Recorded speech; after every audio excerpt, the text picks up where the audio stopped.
hacemos ruidos porque estamos subiendo en la productora de Cabrex. Vamos por acá. Vení que te cuento. Vení que te cuento. Estamos en la productora más conocida de la capital correntina con Cabrex Producciones. Vení, te cuento algo. Ingresamos a los estudios, vamos viendo, están acá los chicos, vení por acá, contame. Hola Edu, ¿cómo estás? Buenas, todo Qué placer bien. verte, amigo. Un gusto. El amigo acá que está haciendo toda la magia espectacular. Los chicos, ¿saben quiénes son? Son los chicos de Los Intocables que están haciendo toda su magia ahí, compartiendo con toda la gente linda. Vamos a entrar a mirar lo que es el estudio espectacular. Tenemos todos acá. Es un estudio fabuloso, no te puedes perder, tenés que venir a disfrutar de grabar tus mejores canciones en Cabrex Producciones. Vamos a hablar un ratito con el amigo Edu. Contame, Edu, ¿cómo están esos mates? Bueno, vamos a sentarnos. Acomódense. Ahí estamos, nos sentamos un ratito y hablamos.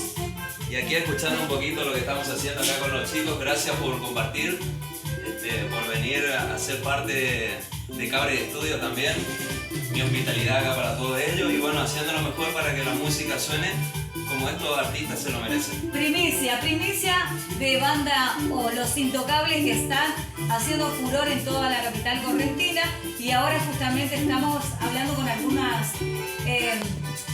producciones un poquito más lejanas que también se suman a esta gran movida, ¿no? Porque la música tropical nos deja muchos artistas, los cuales tenemos tanto en la capital correntina como al interior con la música tropical y de otros géneros también, así que para nosotros es un placer tener una persona que se encarga de esto. Mirá, Focano, lo que es. Él se sienta ahí y ahí con unas manos mágicas coordina todo y ecualiza, la verdad que hay una magia y te tenemos que contar que siempre trabajando en la música vos te encontrás con muchas personas, pero que tienen esa innovación, esa imaginación, esa magia de poder crear canciones.